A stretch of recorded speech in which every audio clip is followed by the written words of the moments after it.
Ok, buenas noches, hermanos. Vamos a comenzar este estudio y, por supuesto, como siempre, vamos a orar antes de hacerlo.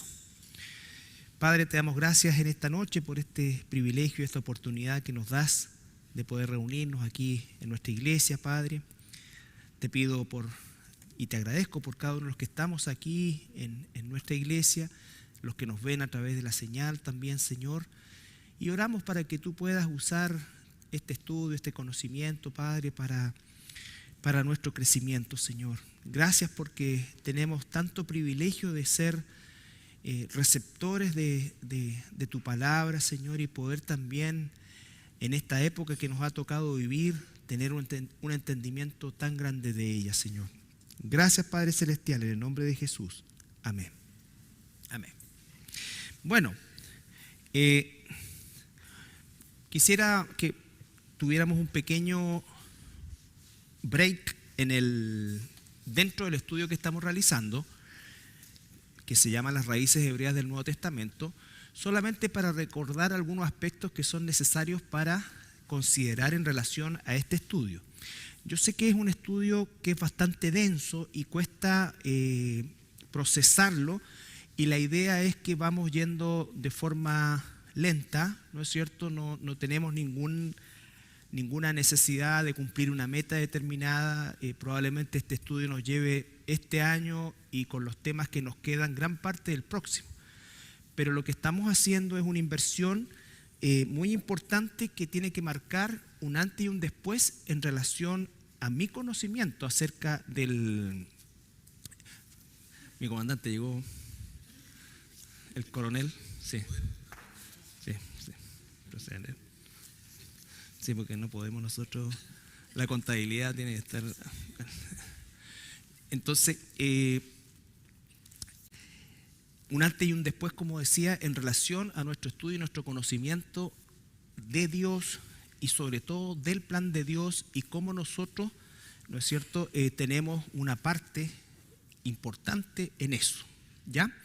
Entonces, una de las cosas es en Juan capítulo 5, versículo 39 al 47, cómo es que Jesús mismo nos habla de lo que Él es, o la obra de Jesús ya escrita con lujo de detalles en algunos casos en el Antiguo Testamento.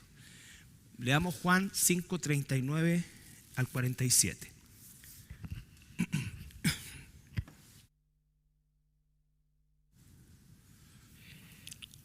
Escudriñad las Escrituras, porque a vosotros os parece que en ellas tenéis la vida eterna, y ellas son las que dan testimonio de mí. Y no queréis venir a mí para que tengáis vida. Gloria de los hombres no recibo, mas yo os conozco, que no tenéis amor de Dios en vosotros. Yo he venido en nombre de mi Padre, y no me recibís. Si otro viniere en su propio nombre, a ese recibiréis. ¿Cómo podéis vosotros creer, pues recibís gloria los unos de los otros y no buscáis la gloria que viene del Dios único? No penséis que yo voy a acusaros delante del Padre. Hay quien os acusa, Moisés, en quien tenéis vuestra esperanza. Porque si creyereis a Moisés, me creeréis a mí, porque de mí escribió él. Pero si no creéis a sus escritos, ¿cómo creeréis a mis palabras? Ya. Bueno, ahí Jesús está en una confrontación con los religiosos, ¿no es cierto?, con los fariseos, teóricamente conocedores de la ley. Sin embargo, Jesús les hace un alcance que es lapidario. Él les dice: escudriñad las Escrituras, porque a vosotros os parece que en ellas tenéis vida eterna, y ellas son las que dan testimonio de mí. ¿A qué Escritura se refería específicamente Jesús aquí? Al Pentateuco, al Antiguo Testamento, ¿no es cierto? Y específicamente a lo que llamamos nosotros el Pentateuco, que es la forma griega de decir la Torá, o los 5 primeros libros de la Biblia, que fueron escritos por Moisés. Entonces, Fíjense lo que dice el versículo 46. Porque si creyeseis a Moisés, me creeríais a mí, porque de mí escribió él.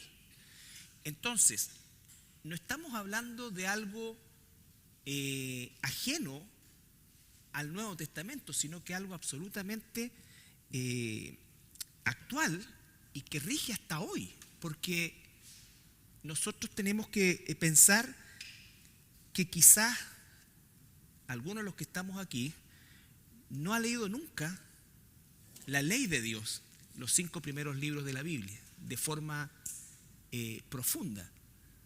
Fíjese que dice que esos 5 libros hablan de Él. Y en ninguno de ellos seguramente aparece la palabra Jesús.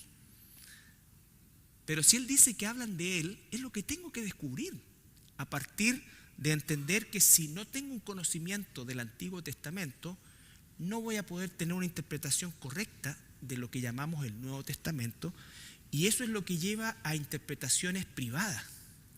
Porque entonces, si yo encuentro la palabra que hemos estado viendo, oveja, en el Nuevo Testamento, y no tengo el precedente de lo que significa oveja desde el principio, puedo pensar que es cualquier cosa que yo piense que es, o piense que es algo que no es lo que realmente significa.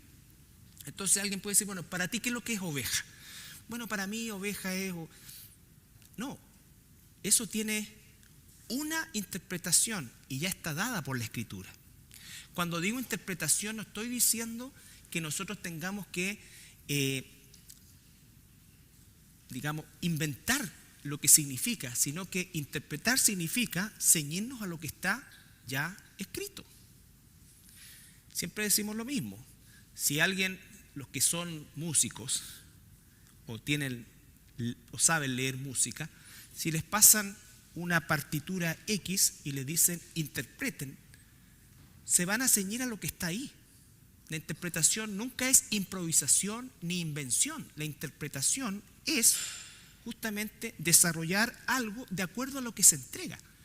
Por eso es que dice el concepto de interpretación privada es algo que no debe estar en las Escrituras, porque significa que es la forma en que yo creo que son las cosas.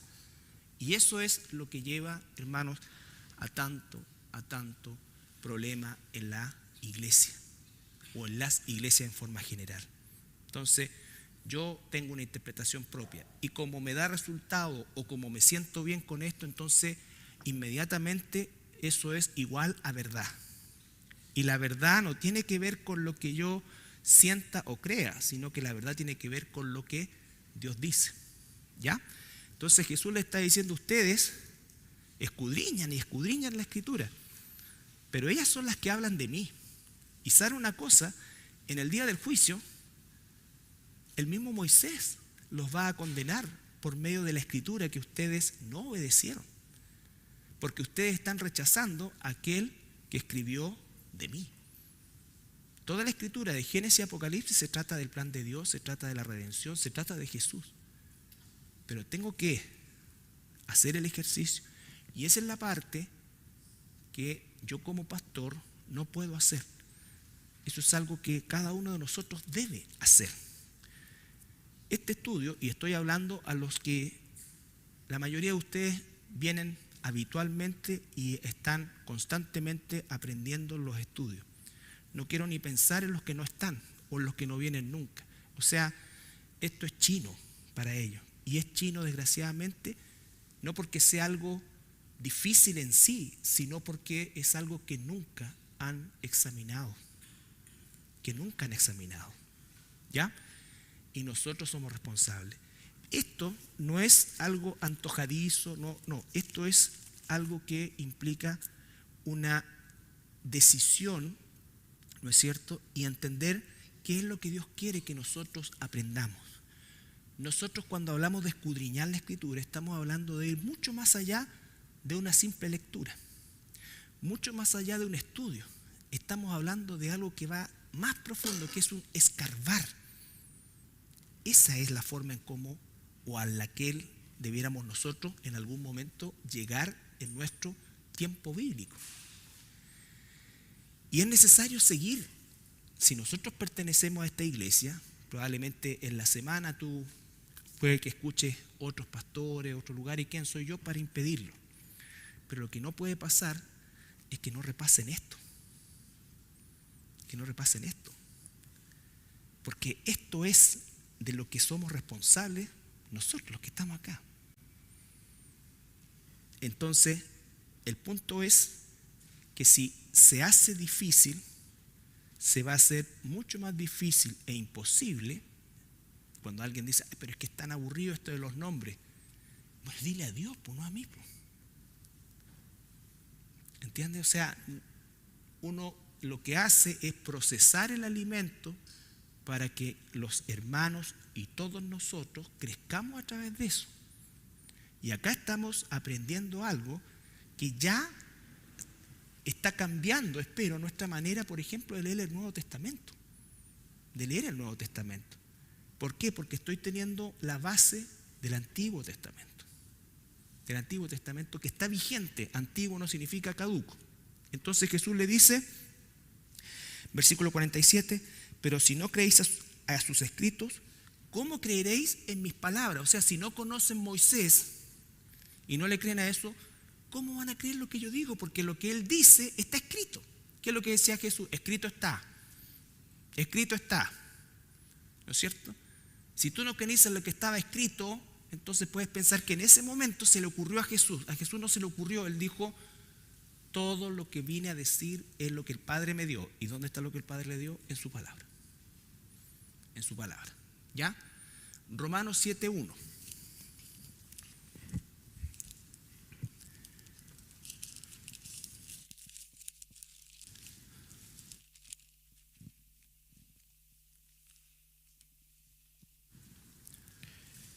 ¿Acaso ignoráis, hermanos?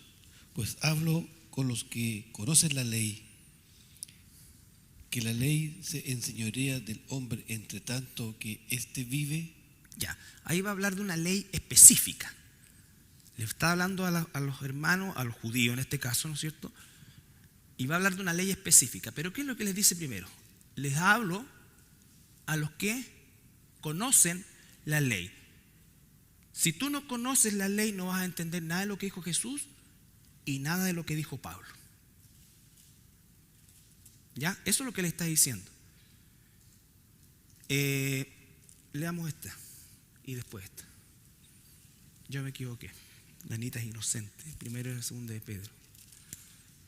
Y de hecho me dijo, pastor, que escribe, le dije. Sí, Jiménez, escribe. Segunda de Pedro, 3:15 al 17. Y tened entendido que la paciencia de nuestro Señor es para salvación, como también nuestro amado hermano Pablo, según la sabiduría que le ha sido dada, os ha escrito, casi en todas sus epístolas, hablando en ellas de estas cosas, entre las cuales hay algunas difíciles de entender, las cuales los indoctos e inconstantes tuercen, como también las otras escrituras, para su propia perdición. Así que vosotros, oh amados, sabiéndolo de antemano, guardaos que no sea que, arrastrados por el error de los inicuos, caigáis de vuestra firmeza. Ya.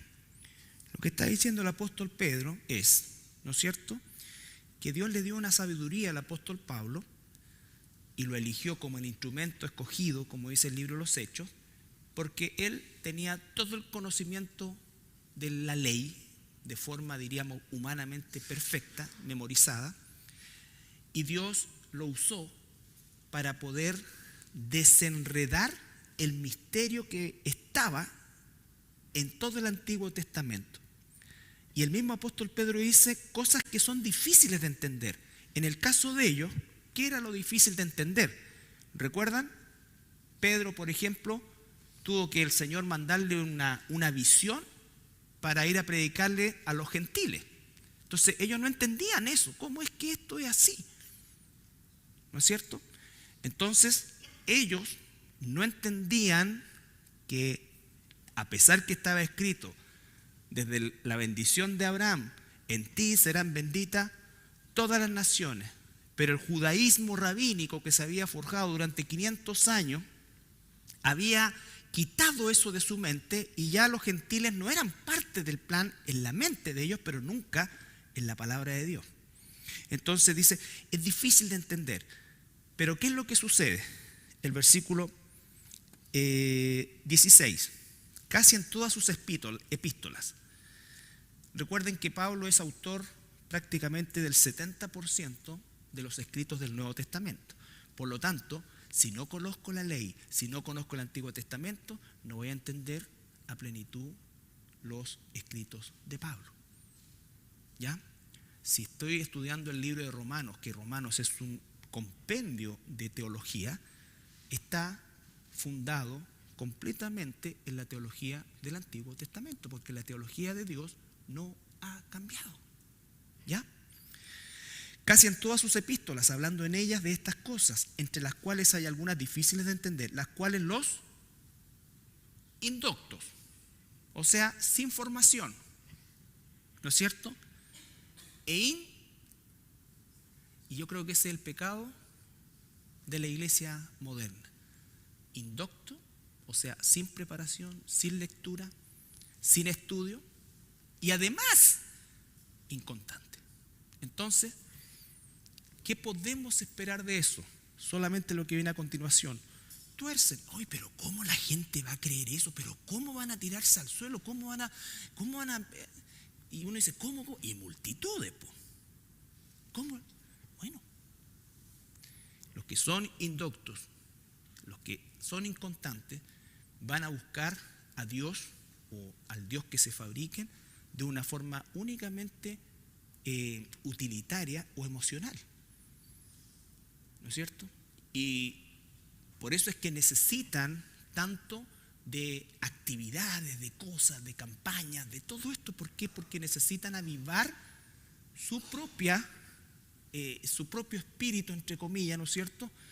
Pero no llenarlos con lo que es realmente el alimento que el Espíritu Santo quiere darnos. Entonces, tuercen, como también las otras escrituras, ¿para qué? Para su propia perdición. Entonces, si no conocemos el Antiguo Testamento, si no nos relacionamos con el Antiguo Testamento, vamos a quedar con una interpretación en el aire de los escritos de Pablo. Entonces, alguien puede pensar, ¿cómo puedo interpretar yo esa pared intermedia que vino a botar Jesús? ¿Cómo puedo interpretar el nuevo hombre que habla al Señor? ¿A qué se refiere? ¿Cómo interpreto que las cosas viejas pasaron y todas son nuevas? ¿Cómo interpreto eso? No, lo que yo creo que a lo que se refiere Pablo aquí, yo creo que Pablo, no, y peor aún, hay lugares donde dice, ¿para ti qué significa esto? ¿Cómo que para ti significa esto? Eso tiene una sola explicación, pero tengo que encontrarle en la escritura, no fuera de ella. ¿Se entiende? Y la única escritura a la que puedo recurrir es a la que recurría Pablo, a la que recurría Jesús, a la que recurrían los apóstoles. ¿Cuál era? El Antiguo Testamento. Entonces, ahora sí, 2 Timoteo 3, 16, 17.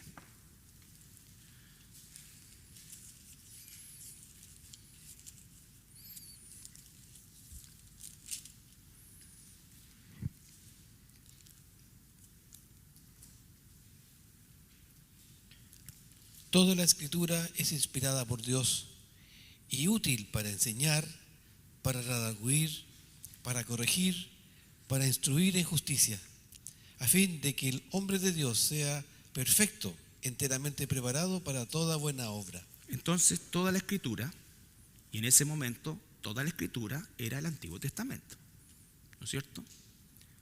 Es inspirada por Dios y tiene una utilidad. Significa que este versículo se desarrolla, por supuesto que con el Nuevo Testamento, pero también con el Antiguo. En nuestra mentalidad católica romana en la que fuimos formados, existe esta instancia o esta forma de separar casi al Dios del Antiguo Testamento con el Dios del Nuevo Testamento, ¿no es cierto? Entre otras cosas. Este era un Dios castigador, este es un Dios puro amor. Así es como tenemos nuestra mente, aunque seamos cristianos. Hay gente que de católico pasa a evangélico, pero nunca saca al evangélico cultural que tiene adentro. Y eso es porque sigue el patrón de enseñanza muy similar a lo que puede ser un catecismo. Solamente eso, ¿ya? Entonces, estos aspectos quise tocarlos yo porque, como les digo, no tenemos o no tengo como pastor un interés en pasar materia, sino que quiero que vayamos entendiendo las cosas, no importa que nos demoremos lo que nos demoremos, ¿ya? Pero quiero que se entienda. ¿Recuerdan ustedes cuando empezamos a tratar años atrás el tema de la soberanía de Dios, si se produjo un terremoto, ¿no es cierto? Y todas las viudas de ¿cómo se llama? El amigo Calvino, ¿cómo se llama el otro? Calvino ahí. ¿Cómo se llama el otro? Que a nosotros nos decían calvinistas. No somos calvinistas, somos cristianos. Calvino no inventó la soberanía de Dios. Arminio, ¿no es cierto? Los viudos de Arminio, ¿no es cierto? Entonces ni somos calvinistas, ni son arminianos, somos cristianos, somos hijos de Dios. Ellos no inventaron esto, Dios los iluminó para que sacaran a la luz esto, pero no son ellos. Ellos ni siquiera inventaron el calvinismo, porque Calvino jamás quiso que existiera algo como tal. Entonces, ¿qué se produjo? Un cambio.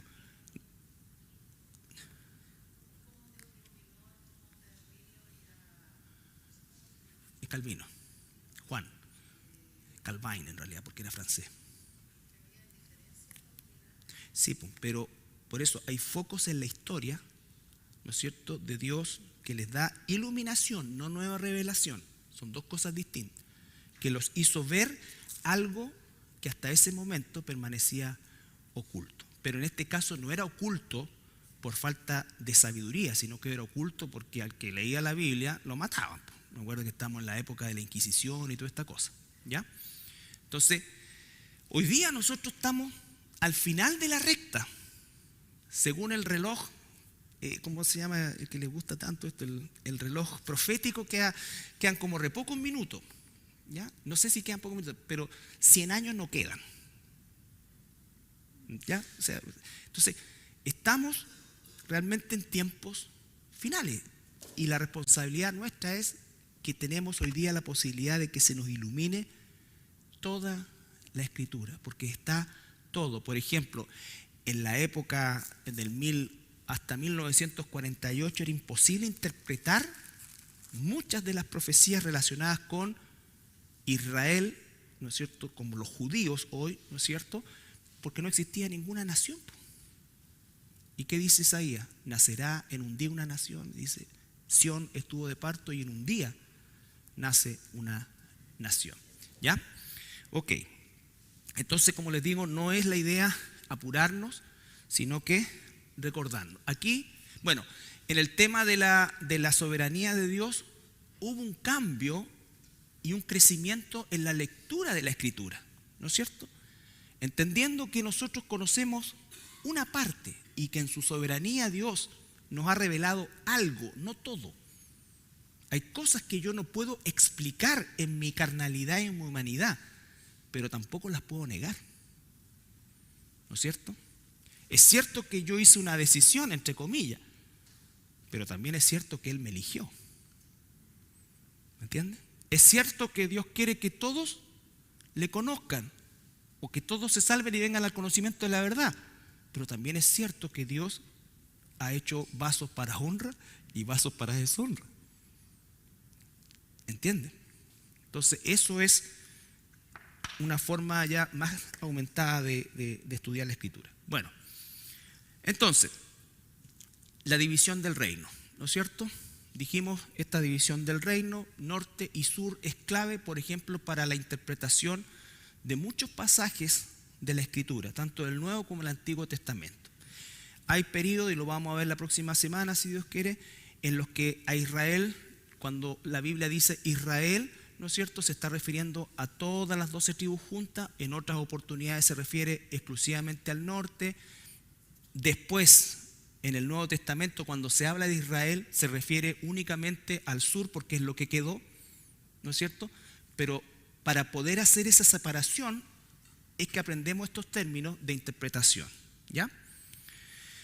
Bueno, el reino del norte, el reino del sur. El reino del norte duró 206 años. El primer rey, recuerdan, Jeroboam, siervo de Salomón, y todos hicieron lo malo. La peor dinastía de esta fue la de Omri, y después de este tiempo fueron finalmente llevados cautivos por los asirios y fueron dispersados, se asimilaron y nunca más volvieron. Desaparecieron como entidad propiamente tal. El reino del sur no, pero no lo vamos a ver ahora. Los distintos profetas. Esto también es importante porque entonces nosotros podemos establecer realmente a quién le está profetizando cada uno de los profetas que estudiamos en la Escritura. Ahora, la mayoría de ellos tuvo profecías, en este caso, marcadas al norte, con algunas hacia el sur, pero hubo algunos, como en el caso de Elías, que profetizó exclusivamente al reino del norte. ¿Ya? Dijimos que Omri, los reyes del sur, que lo vamos a ver después. Ahí está, ¿no es cierto?, finalmente la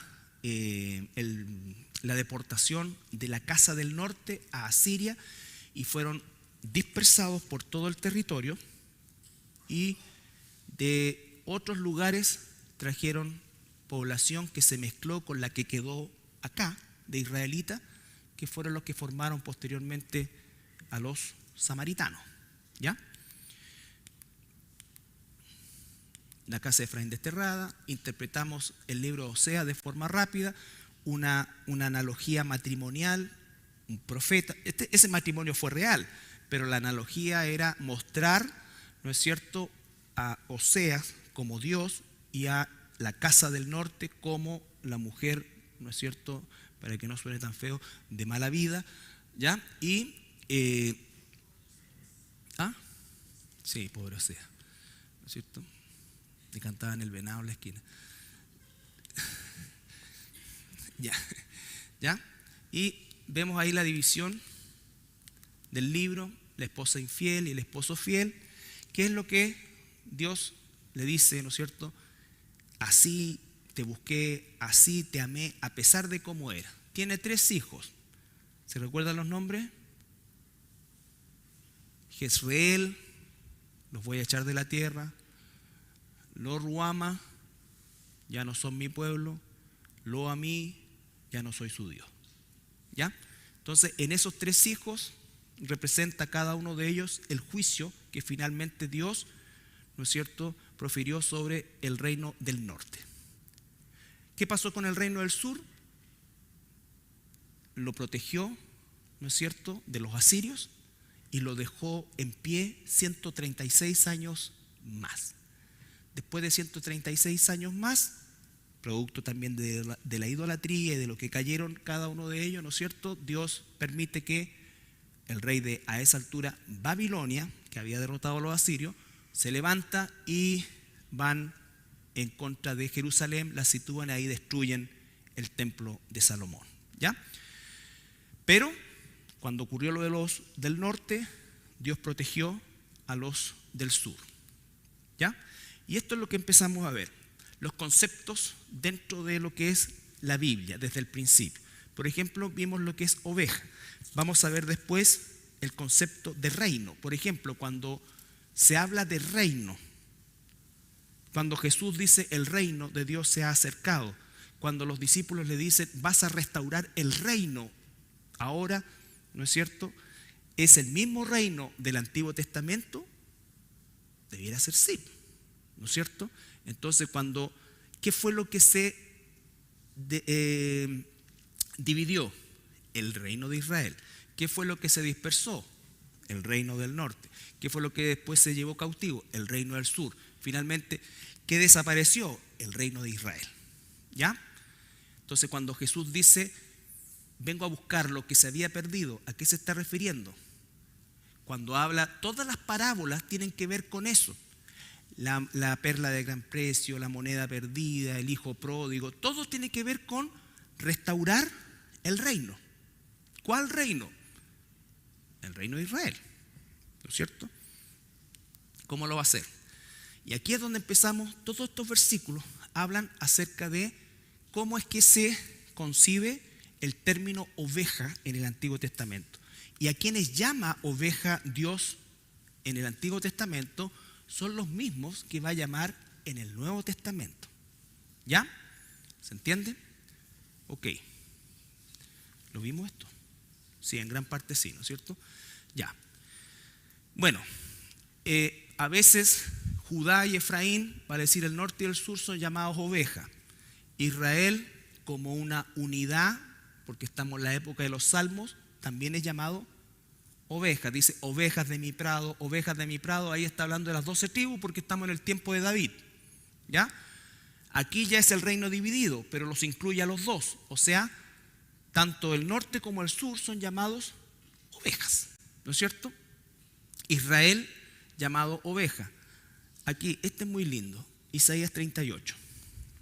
Vamos a recordar eso. 31:8. Jeremías. No podría hacer otra clase más de eso, no voy a fundirme. Ese. Jeremías 31:8 al 10. He aquí, yo los hago volver de la tierra del norte y los reuniré de los fines de la tierra. Pausa. ¿A quién se está refiriendo aquí? He aquí el reino del norte, ¿no es cierto?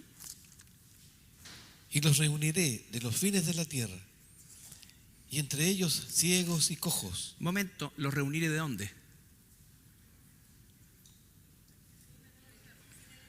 Ya, y el mandato de Jesús a los apóstoles, vayan hasta la última de la tierra.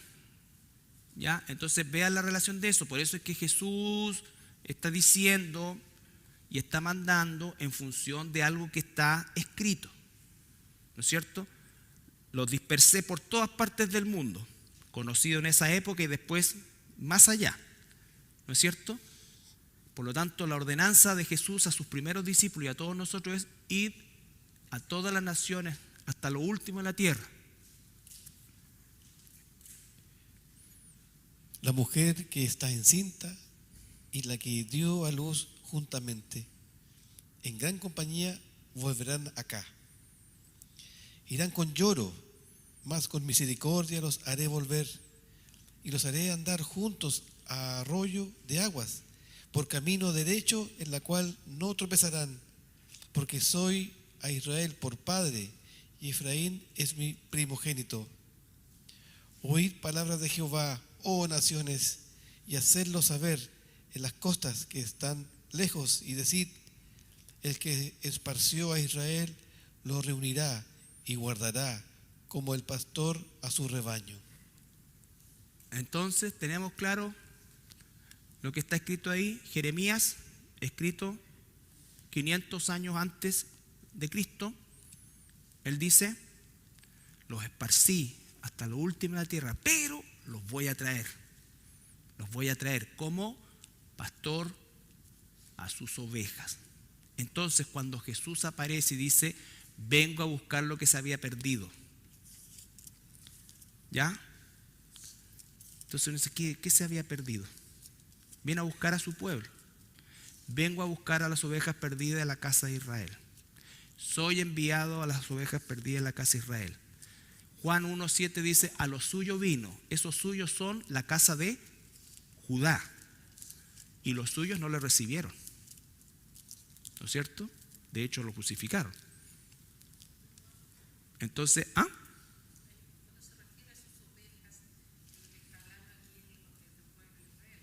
claro. Nosotros, allá vamos. Nosotros estábamos entre los gentiles. Pero si ya nos llamó, ¿qué somos ahora? ¿Dónde recibiste tú al Señor? Todos nosotros probablemente somos de distintas partes de este país, ¿no es cierto? Y entonces nos juntó. Y ahora, claro, estábamos entre los gentiles, pero ahora ya no somos gentiles, somos ovejas, somos hijos de Dios, somos pueblo, nación santa, pueblo adquirido por Dios. Lo que pasa es que también vamos a aprender el concepto, Porque cuando Jesús le habló a sus discípulos, por ejemplo en Mateo 16, y dice, sobre esta roca edificaré mi iglesia, ahí la palabra iglesia es eclesía en griego, pero Jesús no hablaba griego con sus discípulos ni con la gente. Jesús hablaba en hebreo y en pocos casos, en algunos casos en arameo. No como la película que hizo el Mel Gibson que dice que era todo en arameo. Eso es falso. Habían en alguna oportunidad hablado arameo. Ellos hablaban hebreo. ¿Ya? La escritura que ellos leían estaba en hebreo. Entonces no les dice eclesía, que obviamente significa lo mismo, congregación. Usa la misma palabra que usaron en el Antiguo Testamento, por ejemplo, cuando Moisés dice, reúne a la congregación. Es la misma palabra que usó Jesús. ¿Se entiende? Se tradujo después a eclesía en el griego. Pero Jesús no dijo eclesía. Dijo la palabra congregación en hebreo, que la vamos a ver la próxima semana. ¿Ya? Ok, ¿está claro eso?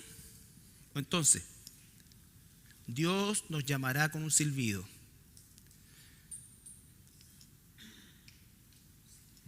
Bueno, todas las otras son relacionadas con lo mismo.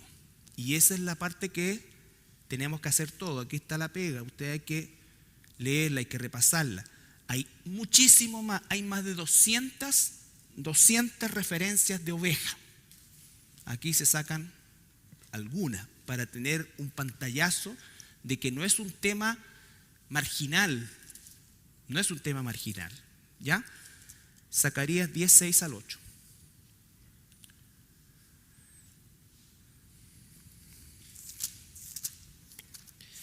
Porque yo fortaleceré la casa de Judá y guardaré la casa de José. Pausa.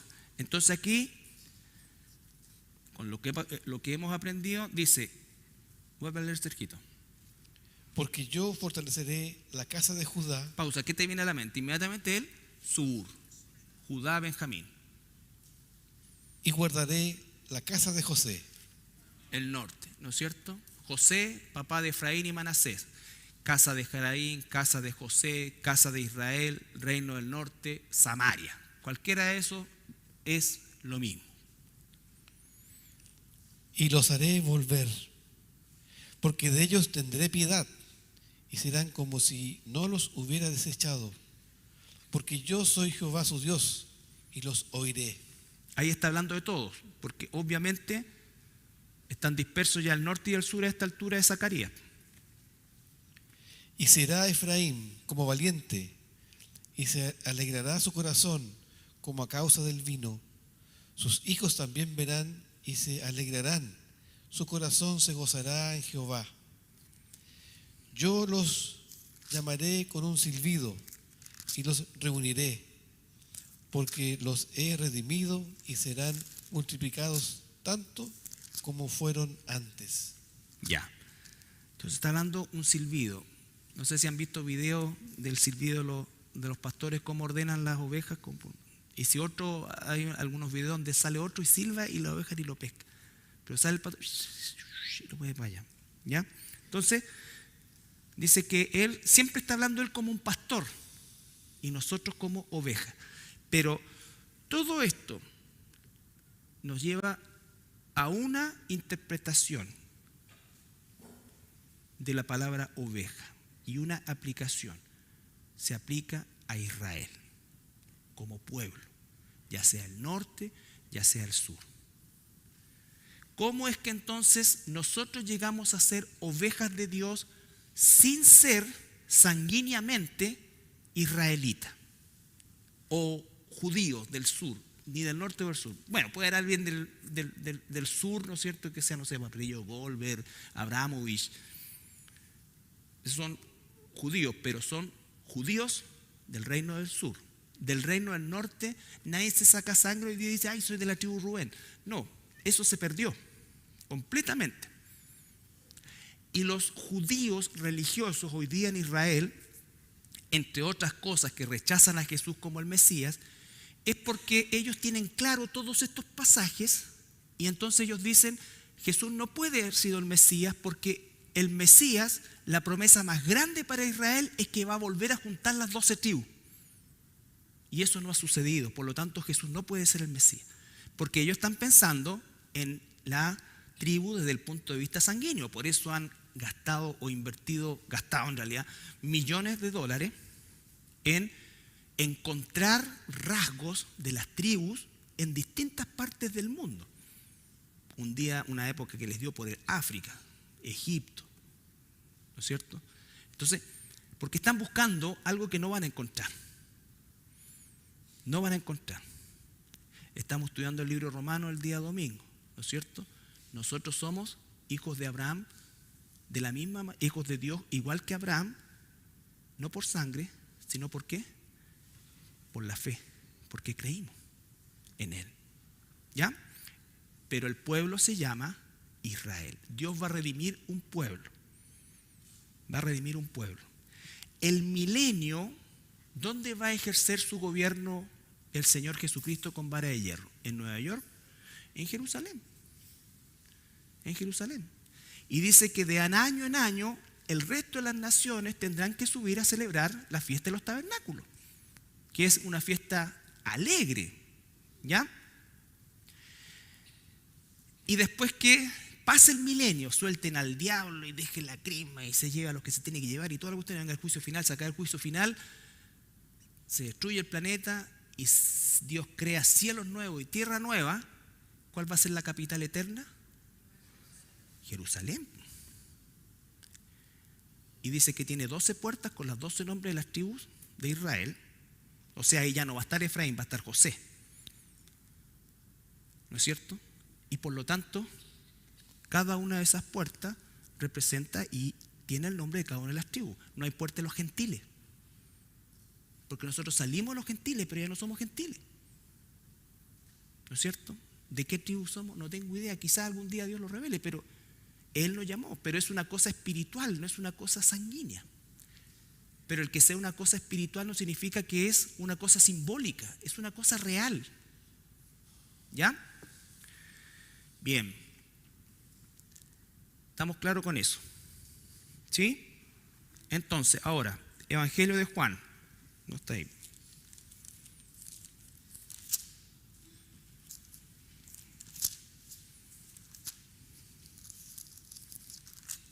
Capítulo 10.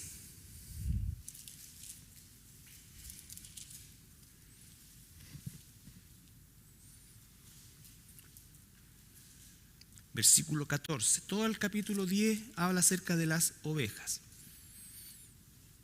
Leanlo completo. Ahora vamos a tomar el 14 en adelante. Yo soy el buen pastor y conozco mis ovejas. Entonces, el que chifló en Zacarías, ¿quién es? Jesús. Dios, Jesús, Jehová, Yahvé. Yo soy el buen pastor y conozco mis ovejas y las mías me conocen. Momento, yo soy el buen pastor y conozco mis ovejas y las mías me conocen. Esa es la esperanza. Hoy día estamos viviendo un fenómeno en la iglesia, y creo que en las iglesias en general que nos esforzamos por enseñar la Escritura, en que llegan muchos hermanos de otras iglesias donde han salido porque de alguna manera no han sido, el Señor los saca de ahí. Porque a pesar de que tratan de ser fieles, no son fieles. ¿Y qué están escuchando ahí? La voz de Dios lo está sacando. Lo está sacando. No solamente está sacando personas inconversas, gentiles, llevándolo al rebaño, sino que también está sacando a sus verdaderas ovejas de malos rebaños. Y esa es una responsabilidad inmensa. Yo soy el buen pastor y conozco mis ovejas. Y las mías me conocen. Así como el Padre me conoce y yo conozco al Padre y pongo mi vida por las ovejas. Pausa. ¿Qué significa entonces que Él pone su vida por las ovejas? Acaba de decir, yo soy el buen pastor y conozco a mis ovejas y las mías me conocen. Es decir, Jesús murió en esa cruz ¿por quiénes? Por sus ovejas. Por sus ovejas. ¿Ya? Entonces podemos ver la soberanía de Dios, la predestinación y todo lo que nos enseña la Escritura. Entonces También, no empiecen, perdón Sergito, no empiecen después, ay, si no estoy predestinado. No. Si eres una oveja de Dios vas a escuchar, tú tienes que dar el ser, por eso es tan satánico torcer el mensaje del Evangelio, porque entendamos la responsabilidad de ser la voz del pastor. Nosotros somos solamente quienes repetimos un mensaje ya dado. Entonces, si es una oveja de Dios, va a escuchar a su pastor, a Jesús que lo está llamando. también tengo otras ovejas que no son de este redil. Aquellas también debo traer, y oirán mi voz, y habrá un rebaño y un pastor. Pausa. Entonces aquí le está hablando, ¿con quién estaba conversando Jesús? ¿De qué casa eran los apóstoles? De Judá, ¿no es cierto? Ya no estaban las 10 tribus, hacía 500 años que ya no existían las tribus del norte. Le está hablando al sur. Y entonces acá les dice, ¿qué cosa? Tengo otras. Ahí estamos nosotros. Ahí estamos nosotros. Y dice que habrá un rebaño y un pastor. Hay iglesias donde se enseña que la iglesia reemplazó a Israel, que la iglesia y Israel son dos cosas distintas, que hay un Dios no, es un solo pueblo. La iglesia no reemplaza a Israel, la iglesia somos los gentiles injertados en el olivo, ¿no es cierto?, de Dios. Por eso me ama el Padre, porque yo pongo mi vida para volverla a tomar.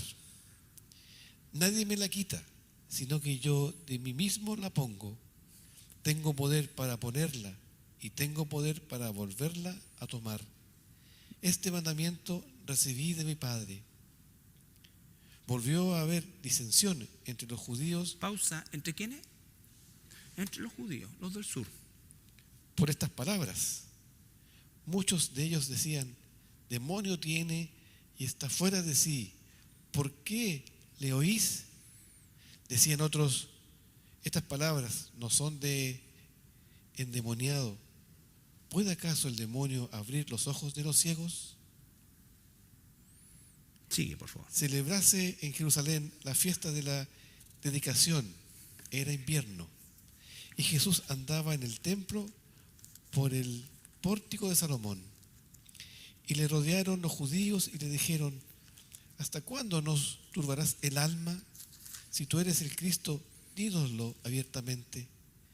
Jesús le respondió, os lo he dicho y no creéis. Las obras que yo hago en nombre de mi Padre, ellas dan testimonio de mí. Pero vosotros no creéis, porque no sois de mis ovejas, como yo os he dicho. Pausa. Le está hablando a judíos y le está diciendo que ustedes no son mis ovejas. ¿No es cierto? ¿Por qué? Porque los judíos pensaban en este tiempo y todavía ahora que por el solo hecho de nacer sanguíneamente judío ya inmediatamente se aplicaba a ellos el término oveja. Y no es así. No es así. ¿Ya? Entonces, no es, por eso es que cuando Jesús va a hablar con Nicodemo, el pensamiento, los judíos hablaban de conversión, que era de un no judío, un pagano, a la religión judía y le llamaban prosélito. ¿No es cierto? Y eso a ellos lo llamaban, o eso ellos lo llamaban nacer de nuevo. Entonces cuando Jesús le dice a Nicodemo, tú tienes que nacer de nuevo, Nicodemo dice, no, pues yo cómo me voy a meter de nuevo al vientre de mi madre, si yo ya nací bien, yo ya nací judío, yo no necesito nacer de nuevo, soy judío. Y Jesús aquí le está diciendo, ustedes no son mis ovejas, no importa que sean de la tribu de Judá, pero me están rechazando, ¿no es cierto? Y por lo tanto me están rechazando porque no son mis ovejas. Mis ovejas oyen mi voz, y yo las conozco y me siguen. Y yo les doy vida eterna, y no perecerán jamás, ni nadie las arrebatará de mi mano. Mi Padre que me las dio es mayor que todos, y nadie las puede arrebatar de la mano de mi Padre. Yo y el Padre uno somos. Entonces los judíos Ahí volvieron. nomás. Entonces, ahora puedo leer este pasaje donde varias veces se repite el concepto pastor, oveja, y entender ese término interpretándolo a la luz de la definición que la Biblia me ha dado de oveja. Y las únicas personas que Dios llama oveja, tanto en el Antiguo como en el Nuevo Testamento, es su pueblo Israel. Pero no desde el punto de vista sanguíneo, sino desde el punto de vista de la fe. Porque todos esos que atacaron, que persiguieron, que entregaron a Jesús, todos ellos eran religiosos, pero rechazaron a Jesús, no escucharon su voz. Y aunque fueron judíos, igual se fueron al infierno. Por fe somos salvos. Y siempre ha sido así. Creyó Abraham a Dios y le fue contado por justicia. Después, 16 años después, se circuncidó. Y ocurrió el pacto abrahámico. ¿No es cierto? Entonces, eso es importante. Eso es importante. Entonces, entender este punto, de hecho, toda la religión judaica que existe hoy día en Israel es la misma de los tiempos de Jesús, es la que se gestó, como lo hemos dicho muchas veces, en los 400 años entre Malaquías y Juan el Bautista, en que se desarrolló principalmente el Talmud, que son todas las tradiciones. Se perdió el templo, ¿no es cierto? Y comenzó el concepto de la sinagoga. Desaparecieron los sacerdotes y empezaron los rabinos, ¿no es cierto? Entonces, eso no es lo que Dios entregó en el Sinaí, porque el orden de Dios eran sacerdotes, levitas. ¿Qué somos nosotros hoy día? ¿Rabino? No, somos sacerdotes, nación santa, pueblo adquirido por Dios. Ese es el orden de Dios, no el otro. Y aunque a Jesús le llamaban rabí, él nunca tuvo y ni aceptó ese título. ¿Se entiende? Entonces, por eso tenemos que orar por la paz de Jerusalén, porque aunque hoy rechazan al Señor, un día Dios va a tratar con ellos, porque el plan de Dios se va a cumplir cuando se junten otra vez las dos casas. ¿Ya? Ok. Vamos a ir lentito, no importa que volvamos, que no, pero usted repase.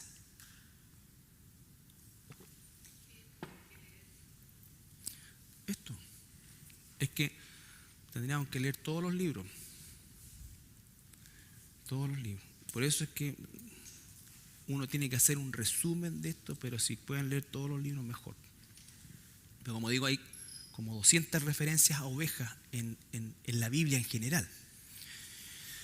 No puedo interpretar correcto por qué el libro de Apocalipsis ha sido toda la vida una rueda cuadrada para la cristiandad en general, por desconocimiento del Antiguo Testamento.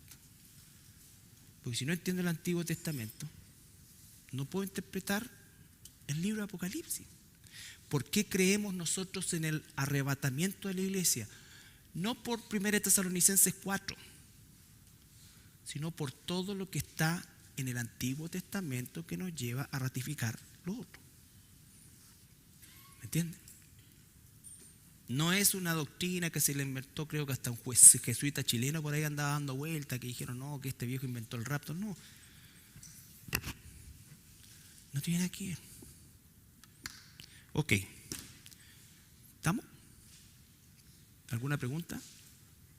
Ya.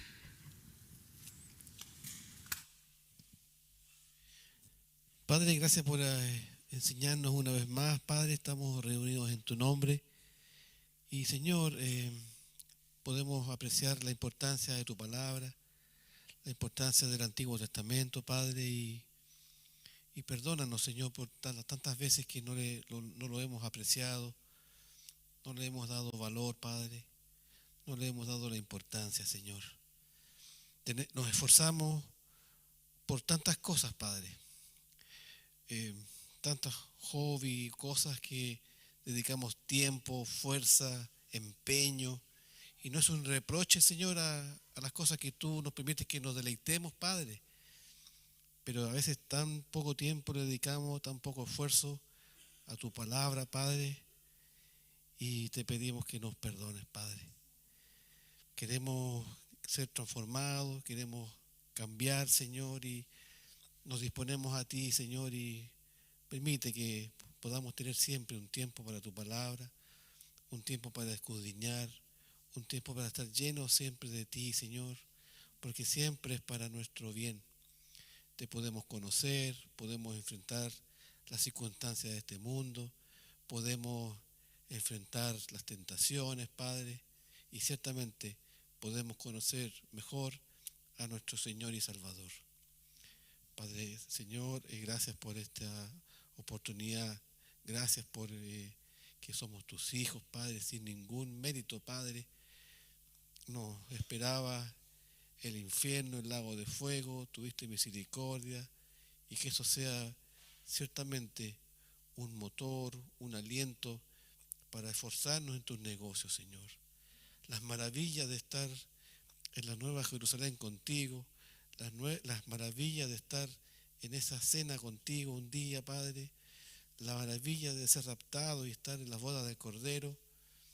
¿Cómo eso no nos va a animar a vivir más aliados, más a la imagen de Cristo y más comprometido con tu palabra y con tus cosas, Padre? Una vez más te pedimos que nos perdones, Señor, pero que no sea solamente un sentir o que nos compunjamos, sino que de verdad sea un compromiso ante ti, Padre, de intimidad de nuestro corazón, para esforzarnos y hacer tu voluntad y estar más llenos de tu palabra, Señor. Gracias, Padre, porque renuevas nuestras fuerzas. Gracias, Padre, porque nuevas son tus misericordias en la mañana y hasta ahora podemos ver tu fidelidad. Y te pedimos, Padre, que hagas tu obra en cada uno de nosotros para la gloria y honra de Cristo. Obra por medio de tu Espíritu Santo, nos disponemos a ti y deseamos que tú consideres esta oración y no se enoje, mi Señor. Te pedimos que tú nos puedas responder para tu gloria, Señor. En el nombre de Jesucristo. Amén.